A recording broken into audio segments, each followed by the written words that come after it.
I saw a woman, sort of a hippie-looking woman, from the side of my eye getting attacked by two cops. So I ran over to help her, and she was on the ground and she was bleeding from the leg. So I helped lift her up, and I was carrying her over. I was literally helping an old lady across the road, which is what I was doing, and I was pounced on by a load of cops because I had left the group.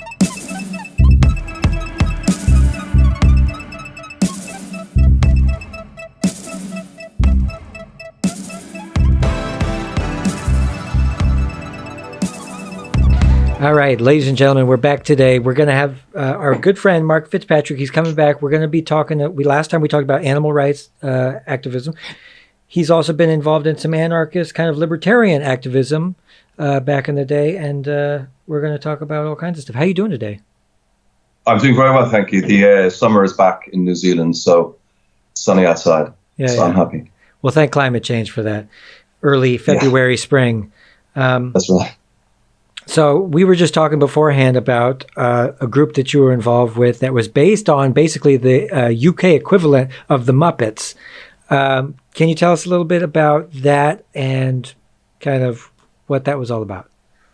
Sure, yeah. So there was a group called the Wombles that was active pretty much 20 years ago, very active in London particularly. It was a UK-based, it was a London-centric affinity group, by which I mean it was a loose collection of individuals who would come together because there was common ground politically and tactically, enough for us to form an affinity group where when we were going out doing actions or demonstrations, we would go out as a cohesive group with a plan and backup and a buddy system and legal backup. And so we went into situations as a group with as much information as we could about the situation as we could get, rather than as a loose collection of individuals going up to oppose the police or whatever it was that we were demonstrating against. So the plan, the affinity group came together. We went to Prague in 2001. A coachload of activists,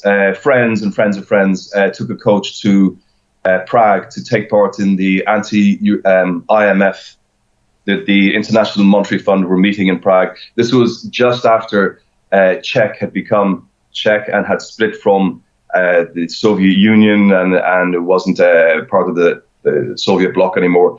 And they were trying to impress amongst their new friends in the West how democratic they were and how tolerant they were of demonstrations and all this. And it wasn't like the old days when the police would just come in and batter everyone and pull them off in vans. It was an open democratic society, just like everywhere else, apparently. So we went over there to demonstrate against the IMF. And whilst we were there, so basically the couple of days demonstrations were split into three, depending on what sort of tactics that you wanted to go along with. So there was the pink and silver bloc, who were samba bands and marching and wearing huge dresses and a very flamboyant, very peaceful, very fluffy walk to what the IMF itself. The summit was being held in this building that is only accessible via three bridges, essentially. It was built by the USSR, I think, to hold their Politburo meetings and all that. So it's a fortress. It's really hard to get to, and it was designed like that. So the demonstrations were split into three. There was the ultra fluffy pink and silver bloc. There was the black bloc, who I'm sure you've heard of, who were doing the black bloc thing. And then there was a middle ground between the two of them, which was new to us. And this was being led by an Italian group called Tute Bianche, which means white overalls in Italian. And the reason that, and they would wear all white overalls. And the reason that they would do that was a few years previous, a new mayor had promised to evict all the Italian squatters from, I think it was Genoa or Rome. And his promise was to turn the squatters into ghosts. So in response to that, as in to make them history, but the expression he used was to turn this movement into a ghost, right? So as a response to that, the squatters used to demonstrate against that policy, wearing white overalls to be ghosts, okay? And they would walk down the street with their hands in the air, right, dressed in these white paper sort of overalls, okay? And this developed into and they'd walk down the street and the police would attack him and so on and so forth. Italy is quite a violent place for street confrontations with the police. So tactics developed where they used to wear body armor padding and skateboard gear and knee pads and shin pads and helmets and all that to protect themselves from police violence. And this developed into the idea of getting the inner tubes of tractor tires and inflating them and stringing them together in a chain and then wrapping that in tarp. And on one side of it, you have door handles all the way along, right? So you have this shield wall that is basically air, but is really thick, but very manageable and maneuverable. And if you have 10 or 20 people on one side of that long chain of inflated tractor tires, holding the handles, marching in unison down the street with 1,000 people behind them, all wearing white, with the same sort of shield on the sides, and they would march into the police lines, and they'd paint pictures on the front of the tarp of, say, children's faces, or they'd get images of the world or something and paste it onto the front of the tarp. So as the police are lashing into their chain, it looks, the optics on the TV, the police are attacking these kids' faces and battering them in and attacking the world. It's these images that are on the tarp, right? So it was really effective. It was exposing the police for being violent. It was protecting everyone who was demonstrating from the police's violence. It was allowing you to demonstrate without as much fear as getting a head kicked in as usual. So we thought this was a really good idea. And in Prague, we decided to join that bloc as opposed to the ultra fluffy or ultra violent black bloc. So we went along with the Tute Bianche, and their mission was to storm one of the bridges. This is all on YouTube on a movie called Crowd Bites Wolf. Okay, Crowd Bites Wolf. And it was made by a guy that came over in the coach with us. He needed a little camcorder, and he filmed all this. And you can see Tute Bianche in action. They will charge into the lines of police and try and grab their truncheons and shields and helmets off them and disempower them, and then smuggle it back through the crowd and charge again. And they will just, it's very well organized. They're all wearing padded gear to protect themselves from violence. Their policy, they have a policy of not throwing anything at the police. It's charging and using their bodies as, they call it a body hammer, right? So you're using your body as a weapon, you're protecting your body, you're using it like a hammer, okay? So you're not attacking the police as such, but you're deflecting their blows with all your protective gear on, and through sheer weight of numbers, you're trying to force yourself through the lines of police to get to your objective, whatever that is. In this case, it was the IMF summit. So we went along with these guys, and we participated in this. We put on the white overalls and all the padded stuff, and we formed a line alongst all the other lines, and you'd move forward line by line, and the line in front would run into the police, and sort of there'd be a melee and a scuffle, and they'd try and take the weapons from the police and pass them back to the crowd, and then they'd go back to the very back, and then the next line would be hurled forward, and there's a guy standing at the side going 3, 2, 1, go, and then everyone just rushes forward in one. It's like a military operation, right?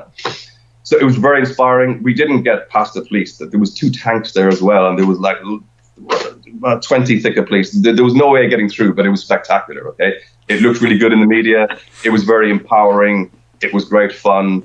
It took all the attention. The media loved this. I mean, it was so dramatic and photogenic and all that. So as I say, if you look on YouTube, it's all there and it's brilliant. And meanwhile, the Black Bloc were attacking from another angle, and they had the petrol bombs, all the rest of it. The police were so poorly equipped that the line of police dealing with the Black Bloc, when the first petrol bombs came in, two or three cops, and again you can see this on YouTube, they just go up on fire because they're not wearing flame retardant gear. They catch fire. So the water cannon that was being aimed at the anarchists throwing the petrol bombs is then turned down onto the police to put them out. And they're put out, and then they're carted away off in ambulances, and it was highly dramatic, really violent. There was about 10,000 cops. There was about 10,000 demonstrators. The whole city for about 2 or 3 days was basically a war zone. There was tear gas everywhere. There was so much tear gas being fired that it seeped into the IMF conference, and they had to call off the conference on the first day because they were being tear gassed by the police, who were like a half a mile away. But it was so much tear gas in the air, it was seeping its way back into the summit that the police were trying to protect, and they had to call off the summit that day because there was so much tear gas inside the building. So it was a really dramatic day. It caught a load of attention. It was riding on the wave of the anti-globalization movement, which was huge then. It was just prior to September the 11th. So The agenda was really in the demonstrators' hands. The media were lapping it up. There was loads of attention being brought to bear on issues like third world debt and things like this. So we got back to London. We were really inspired by what we had seen the Tute Bianche people doing, and we decided to have our own UK version of that, where we would put on the overalls and the padded gear and get those shields and attend demonstrations that we had common ground with other people and go forward as a bloc prepared for police violence, prepared to be able to take that violence without getting injured, and achieve our objective despite the police violence. So the UK police, every country has a different rapport between civil society and its law enforcement, right? So Ireland is different from the UK, is different from France, is different from Germany, different from the USA. Some police are more prone to violence than other countries, I would say. Some are better at dealing with crowds than others. Some always react to knee-jerk responses, violence. Some are a lot more clever about it. And you can tell from the history how a police force is going to react, their capabilities, how the media views the whole thing, what the police feel they can get away with, and so on. So in the UK, you had, and you still have, but certainly around the turn of the century, around the 2000s, you had a very thriving environmental anarchist scene. There was lots of social centres, there was lots of campaigns happening, there was lots of success. We were riddled with spies, which we didn't realise at the time. More on that later. But the fact that we were riddled with spies, and that came to light from 2010 on, is testament to how effective we were. But if someone had come up to me and said, we're riddled with spies and that guy's doing this and they've had kids with activists and all that, I would have discounted that person as being a paranoid madman. We did not consider ourselves to be anywhere near the threat that the state clearly saw us as to warrant such intrusion. But there it was. I mean, it was unbelievable, and it made the Stasi look like Boy Scouts, really. But anyway, so we had the Wombles group, and we decided to get involved. And I was really keen on this. I was really keen on bringing the fury and the direct action tactics of the animal rights movement to the anti-arms trade movement, which in the UK at the time was pretty dominated by Christian CND and sort of fairly liberal Quaker groups, and very non-confrontational type of groups would be protesting outside. So every 2 years in the East End of London, there's a thing called DICE, which is the Defence Sales Equipment International, I think. It's like an ideal homes exhibition for the global arms trade, and it's held in London every 2 years. And that year, 2001, it was being held in the East End in Canning Town. So we decided as a group, as the Wombles, to be at the forefront of that demonstration, try and break through the police lines, get into the Excel Centre. After that, we weren't sure what was going to happen, but just getting in there and causing a brouhaha was enough, if we could achieve that, Prior to 2001, the demonstrations, the arms trade demonstrations would generally be sit-ins, and it was all very fluffy and very ineffectual and didn't get the media attention that it deserved, and it didn't stop anything. So we decided to see what we could do with our tactic, with the big shield wall of inflated inner tubes of tractor tires wrapped in tarp, all wearing padded gear, all in white overalls, all masked up. So we looked anonymous, all with helmets on, and we would be at the front of the demonstration, and we would push our way through and past the police, and we would be the sort of tip of the spear of that demonstration and force our way through, and then go into the Excel Centre and get in there and let them know what we thought of them, basically. So en route to the demonstrations, a bunch of us were getting the tube out to Canning Town, where the demo was to start, and there was a van with all the equipment in it that was being driven by none other than Mark Kennedy, aka Mark Stone, aka the first undercover cop to be uncovered in 2010 that set the whole ball rolling for everyone else. He was driving the van. Okay, so he had a watch, right, a Seiko watch that was, this is James Bond stuff, that was engineered so that everything that was being said in his presence was being directly relayed back to a person who was recording everything that was being said. It was it was a spy watch, and there was a tracker device on it, and the police knew everything that we were doing, because Mark Stone was there all the way along, and he had the van. Of course, no one else had a van. He had a van. He had a clean driving license, and he was prepared to travel anywhere without asking for any petrol money or anything. He was the ideal activist, as far as we concerned, initially at the time. So handy to have. And of course, he's driving the van with the shield wall in the back and all the other equipment that we needed to make this a success. He was in the van with the few other genuine Wombles, and they were driving to the demonstration. They were stopped at a traffic light. Cop cars pull out in front of them and behind them, and loads of cops come out and they tear him out of the van, and they just go through everything in the van and they take it all away, and they arrest Mark Stone, and that's all our equipment gone. So us on the tube get word of this, and we decide to go ahead with the demonstration anyway somehow. So we formed a line at the front of the demonstration and linked arms and walked into the line of cops, and there was a big tussle going on. I saw a woman, sort of a hippie-looking woman, from the side of my eye getting attacked by two cops. So I ran over to help her, and she was on the ground and she was bleeding from the leg. So I helped lift her up, and I was carrying her over. I was literally helping an old lady across the road, which is what I was doing. And I was pounced on by a lot of cops because I had left the group. By the main bunch of Wombles were tussling with the cops a few yards away. I had split from them to help her, and a few other cops from the side saw this, and they pounced on me, and they grabbed me in a headlock, and they were pulling me towards the line of cops, and friends of mine grabbed my legs, and there was a tug of war like a Christmas cracker going on for a few minutes, and I was just staring at the ground, being pulled this way and that, the cops pulling my head, friends of mine pulling my legs back, and so on. It was going on for like a minute or two, and then eventually the cops won, and I went flying into the bunch of cops, and we all fell on the ground, and a whole lot of cops just pounced on top of me, and I was down on the ground, my hands behind my back, getting handcuffed, all knees in the back and knees on my head and all that. And I looked up slightly, like the little bit that I could move my head, and I saw this bank, this semicircle of journalists all taking photographs. So this is a Wednesday morning, right? This was September the 11th. This was 2 hours before the attacks on the World Trade Center. This was September the 11th, 2001, Wednesday, about 10 o'clock in the morning UK time. So we were about 5 hours ahead of you then, right? This is a few hours prior to September the 11th, the events of September the 11th. Wow. And I looked up at this bank of photographers from these press photographers, and all I could think was, damn, I phoned in sick today. I meant to be sick. I told my boss I was ill. And here I am getting photographed, as I'm on the ground with tons of cops and all the rest of it. And I'm looking up at the camera, and they're going to see, and my face is going to be on the front or inside pages of the Evening Standard today or tomorrow, and a big splash because it's usually quiet on a Wednesday, isn't it? It's just a regular Wednesday in September. So there probably isn't going to be much news today, and this is going to be all over the news. Little did I know that we were going to be... A juicier story came along pretty quick. It was pulled from under us by Al-Qaeda.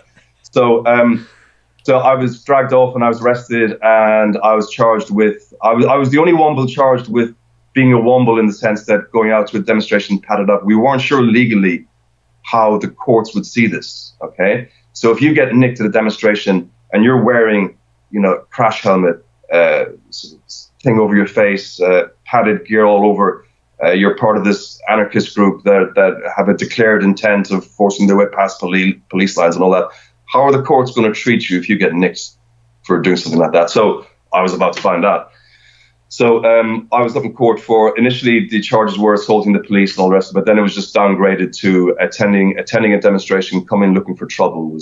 They had some legalese around this. But after a court case, I was found not guilty. The judge agreed with my lawyer, saying that if the police can go to a demonstration masked up and padded up, as they do, then demonstrators can go to a demonstration wearing essentially what the police are wearing, which is what we were doing. We were acting and dressing like the riot police. Which country was this? This is in the UK. Okay, go on. So precedent then set, I assume, that attending a demonstration with padded gear on and a helmet and all that is a defensive measure, not an offensive measure. If I'd been there with all that gear plus a baseball bat, then it would have been a completely different story.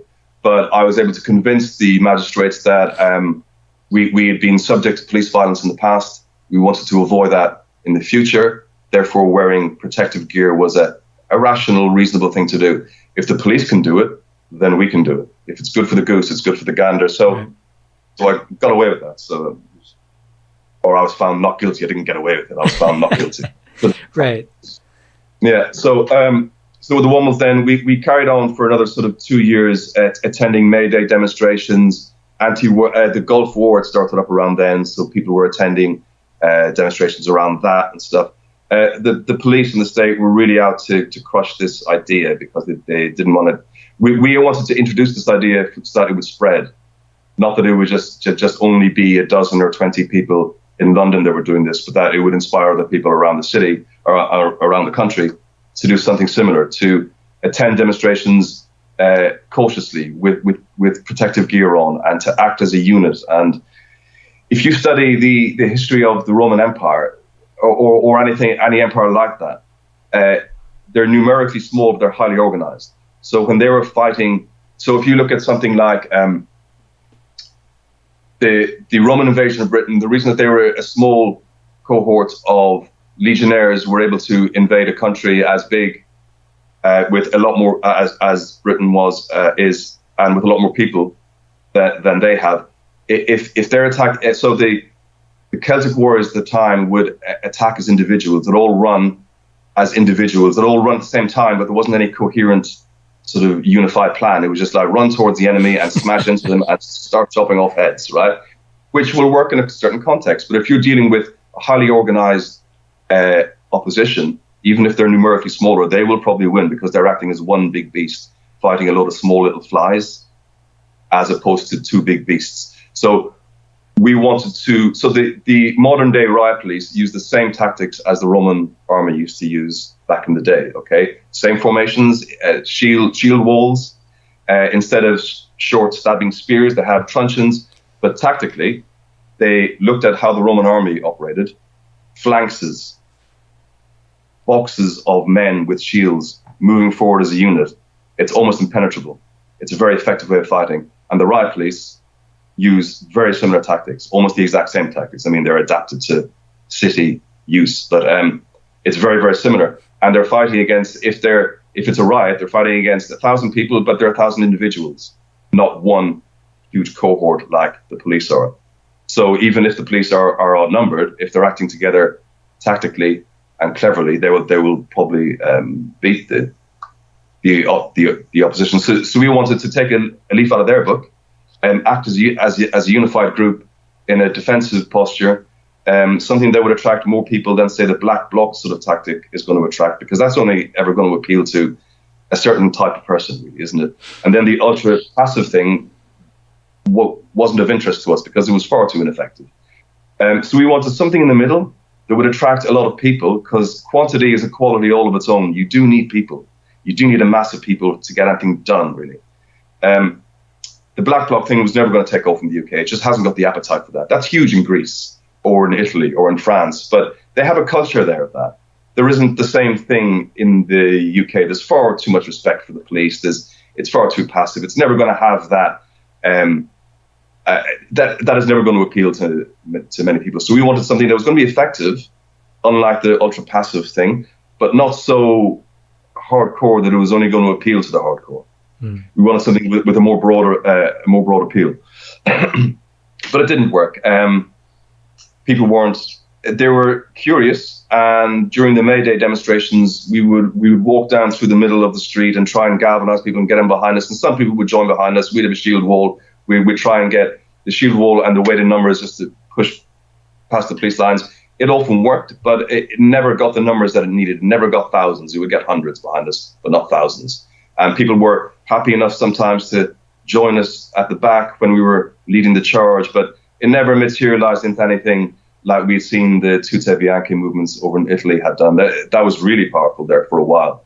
And they were in league with the Zapatistas over in Mexico and so on. But that sort of died away as well. But around that time, around the 2000s to 2003, we were really active. The police had all of us at some point up on different charges for various reasons. They were really keen on clamping down on this.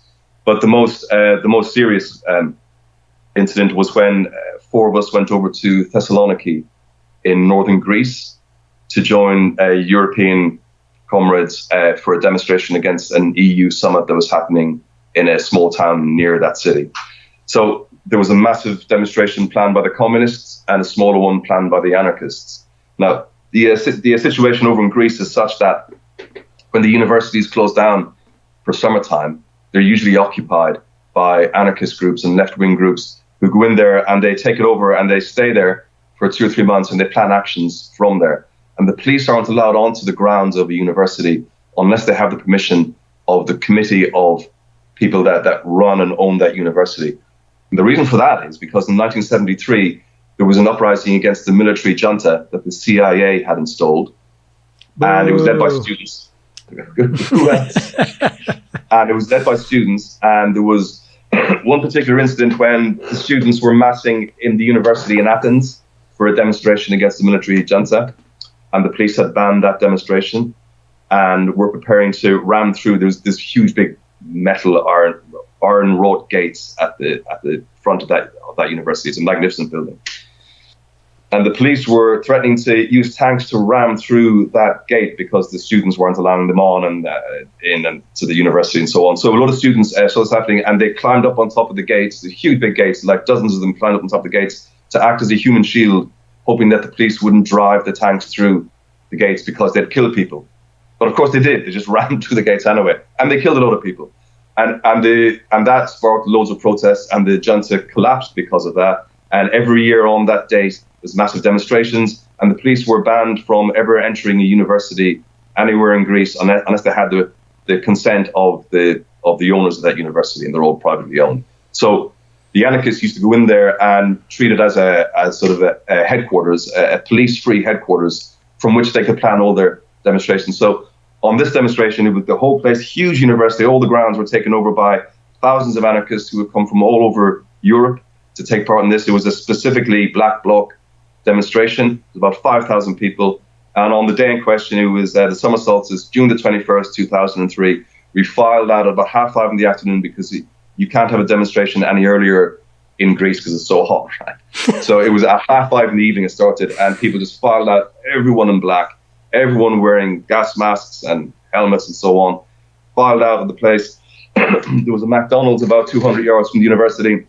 That was on fire in about 5 minutes. It was literally burning, smashed everything, and the place was burning. We were walking past this burning building. People were smashing banks as they were going down towards the objective was to get to the American embassy, which is in the center of Thessaloniki, on the 6th story of this building, and it's purposely up high to stop attacks right from the radical left over in Greece. So 5,000 of us were making our way down towards the square where the American embassy was, and then suddenly from the alleys came hundreds of cops from either side and smashed into the sides of the demonstration. So it pulled back, and so there was cops on one. So it even out. So there was cops on one side of the square, and the black bloc was on the other side of the square, and there's people with supermarket shopping trolleys filled with Molotov cocktails, and they were pushing them up and down at the back of the black bloc and taking some out, and then they'd light the fuse and hold it up, and other people would come. I didn't do any of this. There was other people who would come and take the unlit petrol bombs and light them against the one that the guy was holding up, and then move forward and just throw loads of petrol bombs all at once. It was just this war going on between the police and it wasn't a demonstration as such, it was a pitched battle. Police would make rushes in, there'd be petrol bomb, they'd retreat, it was toing and froing for ages. Then the black bloc moved forward at one point, and the police moved back. And all I remember, and I remember this so clearly, is one alley that was off the side of the square erupted in flames because there was so many petrol bombs being thrown down, and there was a gust of wind coming from the harbour. A sheet of fire came out of the alley, followed by dozens of cops just running behind and ran straight into the crowd and just started beating the fuck out of people, right? And one of the guys I was with, a guy called Simon Chapman, who wore glasses. His glasses had slipped. He couldn't see. He was wearing a gas mask. His glasses, gas mask, an old-fashioned gas mask, tear gas everywhere. And he ran the wrong way, and he was caught by the cops. And they dragged him into. He was one of 7 people that was arrested that day. Only 7. If this had been tried in the UK, all of us would have been surrounded by the army or whoever, and kettled, and everyone would have been arrested. Right? They weren't that interested in arrests, only if it was easy. They were interested in keeping the crowd back from the American embassy and sort of maintaining things, but not arresting so much. But Simon ran the wrong way because he couldn't see too well. ran into the line of cops, and they caught him. They tore off his. This is all on YouTube as well, and there's a campaign video that we got going for Simon. So Simon was arrested. They pulled his bag off and they sat him down on the curbside. He was covered in petrol from the police. They'd found bags full of petrol bombs, and they were taking them out and covering him with petrol and shoving him out ahead of them to catch the petrol bombs. So there was a line of police. There was Simon a few yards in front of the police, and there was about 20 yards away, there was a black bloc throwing petrol bombs over the police. But Simon was covered in petrol. If one had landed near him, he would have just gone up like a human torch, which is what the police were hoping for. And then they sat him down, and they brought over a bag with a hammer and an axe and loads of petrol bombs in it, and they put it down beside him and said, "That's your bag, and we're going to arrest you for possession of all these things." And it wasn't his bag. His bag had been a blue bag. I was his buddy that day. So as part of the buddy system, you sort of check each other's bags for all the right things. Simon had put his blue bag onto his back and said, "Mark, is my water in there?" And I just opened it up and I could see there was tons of water in there and some bandages and stuff, but that was it. So the police had set him up. This is all on YouTube as well. In fact, they did it in front of the TV cameras. He was the only arrest that was caught by the TV crews. So he was beaten black and blue. They didn't give him his glasses back for about a week, so we couldn't really see. He was put into a prison in Thessaloniki with 6 other demonstrators. They were all up in really serious charges of subversion and possession of Molotov cocktails and an axe and hammers and so on. And they were likely to stay in prison until the trial came, which could have been a year or two. So they decided to go on a hunger strike to bring attention to what they were doing and to get out of prison on bail until the trial came up. So the 6 of them, five out of the 7 that were arrested that day, including Simon, embarked on a hunger strike a few weeks after they had been arrested, or a few months after they'd been arrested, and lasted. They staggered it to maximize media attention. So the first day, one guy went on hunger strike, and a few days later, another guy joins him, and a few days later, another guy, and that all galvanizes the media coverage because it's happening again and again, rather than them all going at the same time. So they all went on a hunger strike. They were drinking fruit juices for the first few days, and then they stopped doing that. So they were only drinking water and some sugar. But Simon managed to stay on hunger strike. I think it was for 56 days, and then the Greek authorities released all of them. They maintained the strike. One guy stayed on strike for 66 days. Simon for 56, and for various times in between. And there was loads of media attention. We were doing banner hangings over in London and lots of stunts as well to get the media interested.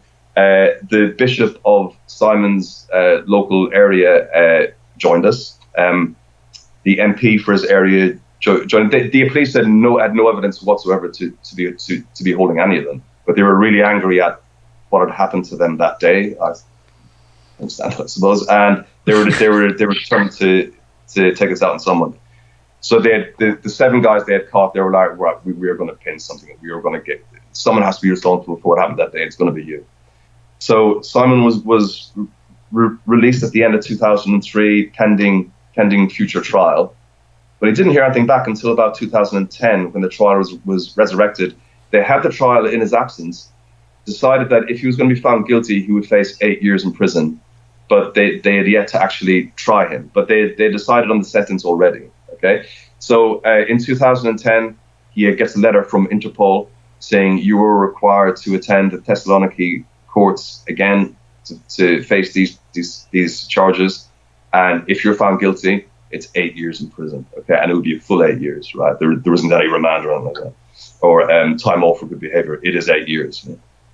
So Simon had to go back and face the system there again. I went back with him. He had a child at this time. His life had moved on. This was 6-7 years later. He had a child. He had a young child. He was working. Working a good job. Still involved in anarchist politics, but nothing near the intensity of in the past. And here he was having to face these trumped-up charges again. So we went over to Thessaloniki. We were put up by the anarchist movement in Greece. Is really well organized. They have loads of social centers and. It's really good. There's loads of them, and there's really good solidarity there with them. So they put us up. They fed us for free every day. There was a restaurant that was owned by this anarchist guy that would invite us in every evening and feed us whatever we wanted and as much wine as we wanted, all for free. It was really good to have that sort of sense of camaraderie and solidarity behind it. So the trial lasted about a week, and I was in court for about 4 days of that, and I was one of the witnesses. There was 2 or 3 witnesses. I was one of them, but I'd been his buddy for the day, so I was the guy who knew what he had in his bag. I knew him and all the rest of it. So I was there in trial in court that day, and I was that week, and I was there as a witness. It was being conducted in Greek, obviously, and I was sitting beside an anarchist friend who was Greece, who was sort of translating it for me. He was translating what was being said for me, and I was just sitting in the public area, and the solicitors were arguing with the police who were accusing Simon of these things, and they were almost coming to blows in the courtroom. They were gesticulating at each other. It was the sort of trial that you would see in a Hollywood movie, rather than how trials usually are, which are quite boring and quiet affairs. I don't know if you've ever been up before a judge, but it's usually quite a mundane, almost boring thing. I was up against the judge about two and a half weeks ago. Yeah, you are right. Was it boring and mundane, or yes. were they all? I think stressful, it's very slow, boring. Yeah. I mean, it's got consequences and it's stressful, but given the sort of trials that you see on TV in a Hollywood movie where the lawyers are shouting at each other and threatening to kick each other's heads in and pointing at each other, it was like that. It was like they all had skin in the game. The lawyers for Simon were left-wing guys, and the police were pretty much those Golden Dawn type of neo-Nazis, a lot of them. And it was mad. I mean, I couldn't understand the words they were saying, but it was so obvious they were threatening each other. And the Greek guy beside me was saying, now the solicitor is threatening to kick the policeman's head in. And now the policeman said, I'll see you outside and kick your head in. I was like, I didn't know the words, but you could tell this was happening. And anyway, on the day of the verdict,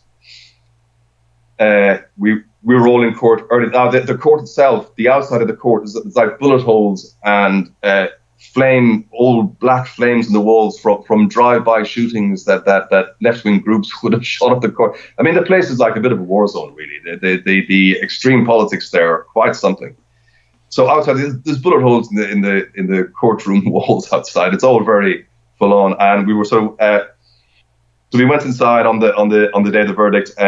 Before the magistrates and judges came in to give the verdict, loads of police came in and filed up and lined on either side of the walls of the courtroom, all with their gear on, the guns and everything, fully armored up in sort of riot gear.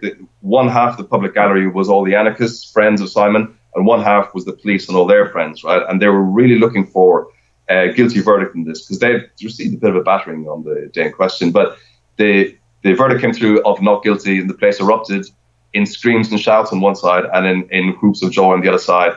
And the riot police sort of just formed a line in between the two sides, and we were all filed out, and we just went away to a party. And the police and their supporters had to stay inside as we sort of, because otherwise there'd just been a big fight outside, you know. So he got away with that. Or he got found not guilty. I shouldn't be saying get away. He wasn't guilty of anything. Sure. So the magistrates, again, who were probably left-wingers themselves, they didn't look like judges. They were very casually dressed.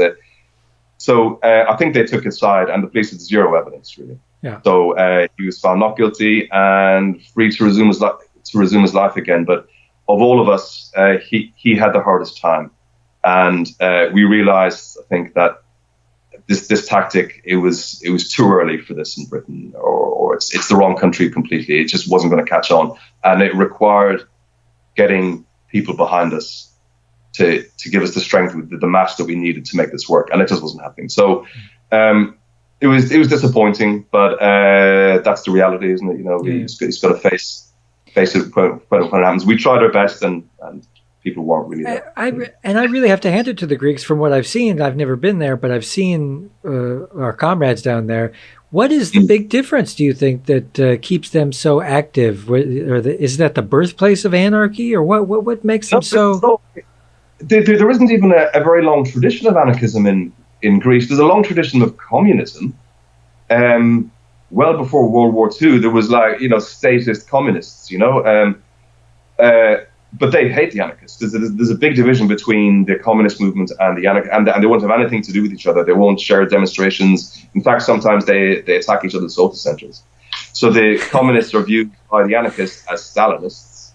The communists view the anarchists as just unpredictable, wild hooligans, right? They call them the familiar unknowns, or is the name of the Black Bloc over there. So they're at all the demonstrations, so they're familiar, but no one knows who they are because they're all wearing balaclavas. So the familiar unknowns are what the anarchist group, the Black Bloc, are known as over in Greece. I'm not exactly sure why it's so strong in Greece. It's relatively new.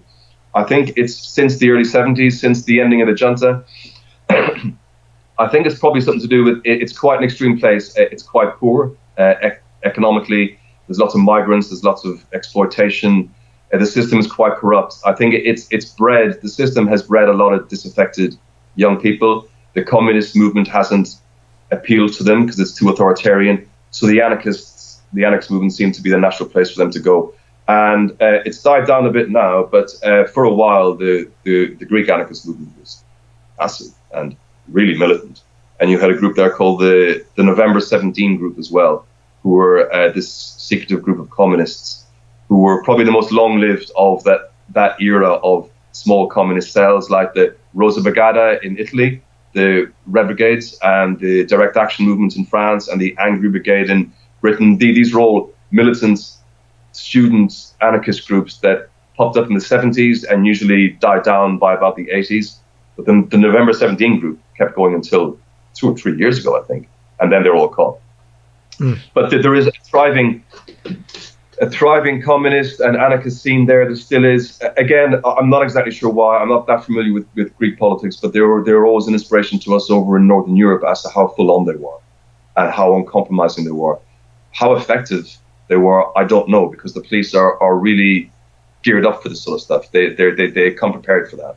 If that happened in the UK, the police would turn and run because they do not have the wherewithal, they don't have the experience or the equipment to really deal with that level of ferocity. Now in Belfast, it's different. So everywhere you go, there is different rapports based on the historical interaction between civil society and the police force. And in the UK, it's never reached that pitch. Or when it did, it was back in the 19th century with the rise of the labour movement and things like that. I think they realised that if they go too hard, too heavy on people, it looks bad. And it actually galvanizes support behind the demonstrators rather than the police. So they like to play it softly, and they're quite good at it. They tire people out, they surround groups, and they just wait it out until everyone for 6-7 hours until people get so frustrated that the energy goes, you know. And that is a very effective tactic, I must say. It's called kettling. I'm not sure if they do that, if that's a big thing over in... You're in Germany, right? I'm in Germany, yeah. But I haven't seen many demonstrations. I've seen more in the United States. And it's a completely different kind of methodology. But I think they do, let them exhaust themselves as a tactic. Yeah. I mean, the Black Bloc started in West Berlin in Germany. That was where the very start of that came, the Schwarz Bloc from the autonomous squatter movement in West Berlin when it was still East Germany and West Germany during the 70s.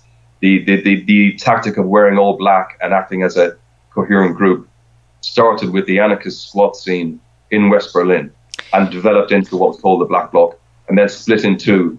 Half became the Green Party and half stayed as the Autonomen, who were Black Bloc anarchists and didn't want anything to do with the state. So that was the beginning of the Black Bloc tactic as it's known today. But then it spread around. I mean, America or the US really took it to heart quite recently, in the whole Antifa thing and all that. I mean, obviously Antifa have been around for years, and in my day it was called anti-fascist action. I mean, it keeps sort of coming back with new terminologies and all that as the fascist threat rises and diminishes. But anti-fascist action and groups like that, they all have their basis in the West Berlin squatter scene, and then they spread around Europe because they were sound tactics, you know. Yeah, I'm not really sure what's to account for the rise of Antifa in America, other than it was a name that got co-opted kind of out of the blue sky by not just the people on the left, but people in media, the conservative media pundits who wanted a word to go after and say, well, it's, and they say Antifa, it's the Antifa. As if being anti-fascist is somehow a bad thing. So America's on in a slippery slope at the moment. But it seems to be really crumbling there. I mean, it's hard to know if you haven't been there, and I've never been to the States. But when you look at the bitterness and the intransigence, especially on the Republican side, it's quite scary, really. Yeah. I mean, they're bordering on fascist. Well, it's fascist rhetoric mixed with the horrible life conditions for the people. Like everybody's under an incredible amount of financial strain. People are looking for scapegoats. Fascists are offering them scapegoats, and people are probably going to take the bait and find somebody to genocide before 10 or 15 years, and they burn out this whole fascist era and then realize, oh yeah, maybe we shouldn't have done that, or pass sensible laws that limits all the shit that's been going wrong, like the consolidation of media, the consolidation of grocery stores, fucking everything going down the privatization tubes. I think it's an eventuality that we're going to see something like that here soon. But I'm a cynic. So am I, but I think that's the realistic reading of events, isn't it? Well, I do wonder where is the left wing and the green version of over here 6 or 7 months ago. You had a blockade outside Parliament. I don't know if the news of that travelled over there. A blockade outside the House of Parliament in Wellington for about 2 weeks of people who camped in the gardens outside and refused to move. And they were protesting against the vaccine mandates and things like this. They were all sorts of they were MAGA hat wearing, Jesus freaks, ultra nationalists. It was a real ragtag collection of right wing loons, right? And they held the media attention and carried the narrative for about 2 or 3 weeks for the entire time that they were there. And then they were moved off eventually by the police when the police sort of stepped it up a gear, and there was a bit of a riot and all that. And I was looking at that, and I had nothing but disgust for the demonstrators. I thought they were barking up the wrong tree so much. But where is the green version of this? Why aren't young people doing that very same thing, but for green causes around the climate change or the climate crisis issue? I'm waiting for a response like there was in the 60s and 70s to the Vietnam War, or something like that, some feisty, unstoppable, militant youth-led movement to save the world, because it's what's required now, and there's a mandate for that. People are crying out for this, and it doesn't seem to be happening. I mean, there's Extinction Rebellion and Animal Rebellion, and they're getting some attention and some participation, but nothing near the amount that is required. Where is the mobilization that you saw, for instance, in the States around civil rights and around the Vietnam War, that fierce and strong and ongoing battle that was ultimately successful, at least to some extent? Well, where's that now? Yeah, this is a great point, but we have to ask ourselves: is it being covered the same? Because they were foolish enough in the '60s to actually cover anti-war protests and say people are out in the streets today saying Vietnam War is somehow fucked up, and people would watch the news say, it actually. And they come to think of it, it is a little fucked up. And now they've gotten smart enough to not do that. We also have the consolidation of like corporate media of like music, and the music like Last Train to Clarksville and all these songs about the Vietnam War that implanted ideas into people's heads. Now that's not even possible, because every kind of music that comes out is so bland and watered down and non-offensive and just sycophantic, drivel. The question is, I think because you remember the mud wizard in Germany at the coal plant? He's pushing down cops that are stuck in the mud. I mean, you didn't see this? I didn't see that, no. There was there's a coal factory was being built in Germany, and they're leveling the whole town. Well, the cops came out in full riot gear, and all the protesters came in. One guy's dressed up like a Harry Potter wizard, and he's got a cloak on and like a rope belt. And he's out there with he's got some paper in his hand. Stuff. You got to see the video. And these cops get about good way stuck in the mud, and he just comes up in his flip flops and just starts pushing cops over, and it's comical. So I think that it does happen, but I'm just wondering how much of it the mainstream media is trying to avoid talking about, because maybe so.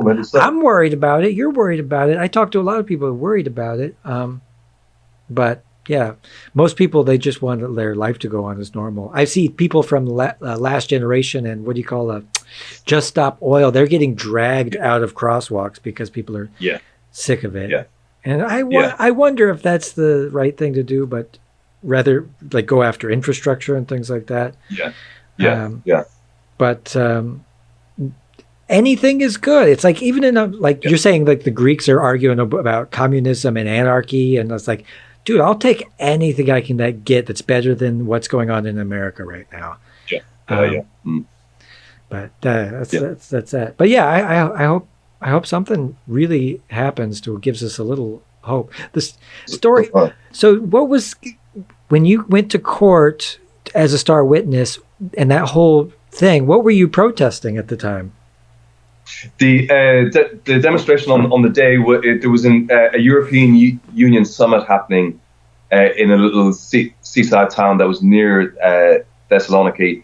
So it was an anti-European Union summit, and the reason that we were anti that was because we consider at the time and still now that the European Union was a collection of capitalist groupings and interests, and wasn't the union wasn't a union of the European people. It was a union of European capitalists and corporate interests, and it was designed to facilitate their profit making. In hindsight, to an extent that's true. To an extent, I'm also glad that there is a European Union. It isn't all bad, but we were trying to highlight the capitalist nature of the European Union. Also, it was in but it was a reaction to the shooting of Carlo Giuliani, who had been shot in Genoa, in Italy, at a massive anti-globalization protest, maybe about a year earlier. Did you hear? No. I think it was in 2000. It might even been 2001. So there had been a massive demonstration in Genoa. About 200,000 people demonstrating against the G8 summit was happening there, the Group of Eight summit, which is a European collection of European governing bodies. So and it was ambushed by the police, and the Tutte Bianche were out there in force that day. There was about 10,000 of them. Massive black bloc as well. Huge police infiltration, pretending to be black bloc and attacking small shops. Well, it was just a mess. But one guy was shot dead by the cops, and his name is Carlo Giuliani. And the moment of second before the policeman pulls the trigger, the photograph is caught. It was weird, right? That I'm a bit aware at the time, but I'll just tell this little bit. On the day itself in Genoa, 10,000 Tutte Bianche had filed out of a stadium that they had taken over, all in the white overalls, all with massive shields and all that stuff. And they were heading towards a massive square in the middle of Genoa. Again, on the other side, it was loads and loads of police, a phalanx of thousands of police. And behind them was the barbed wire fences, and behind that was where the EU summit, or the G8 summit, was happening. So we were trying to get past the police lines and into the summit, a bit like the anti-arms trade thing that I was arrested at. And in the middle of the square was a small little police vehicle, just on its own, just parked there in the middle of this massive square. So out of a side street come Carlo Giuliani and some of his anarchist friends, all with balaclavas on, and they start throwing stones at this lone police vehicle, which is two cops in it. And the police vehicle spins around a few times, and the driver of the vehicle pulls out his gun, points at Carlo Giuliani, shoots him right into the head. Down he goes, and the police vehicle just shoots away. It was clearly it was a setup, basically. It was a little bait, and they were hoping that someone would take this bait. And he was shot in the head. The photograph is a really good photograph of the cop just pointing the gun at Carlo Giuliani as he's about to throw a fire extinguisher into the police vehicle, because the police had thrown a fire extinguisher out at him, and he picked it up, and he's just about to throw it back, and the cop was that. So there was a lot of anarchists that were looking for a sort of revenge for that, I suppose. And the next big action was the Thessaloniki EU summit in Greece that was coming up, and a lot of people from Germany, from all over, came to that, and there was very bitter debates about how far people should go with this. And when people say we want to avenge Carlo Giuliani, what does that mean? Do we want to kill a cop ourselves, one for one, or what? So it got very hairy, very intense. People had wildly different ideas about how you should deal with the police. In Greece, there's an anarchist faction, there's the anti-authoritarian faction, and then there's another faction of anarchists. They're all anarchic, but some are more anarchist than others. Yeah. And they have disagreements about how far you should go and all the rest of it. I mean, this is an endless thing. But the fatal flaw of the far left, the splinterization. Unfortunately, lots of different people with lots of different ideas, and it's one of the fatal flaws. I mean, it does show that we think for ourselves and we're independent, and that's good. But it also means that we can be quite fractious and hard to unify. Yeah. Unlike the right, who tend not to think too much for themselves.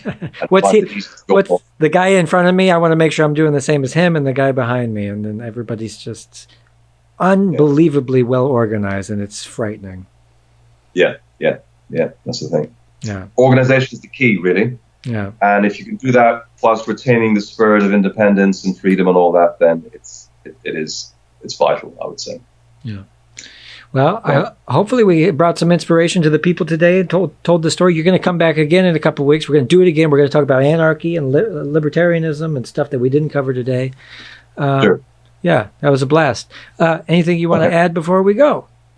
No, look, I only that there's so much more to talk about so many more different things, anarchism, animal liberation, and so on. So looking forward to speaking again. I'll be in touch about the next time, maybe a few weeks' time or something. But yeah, I'll email.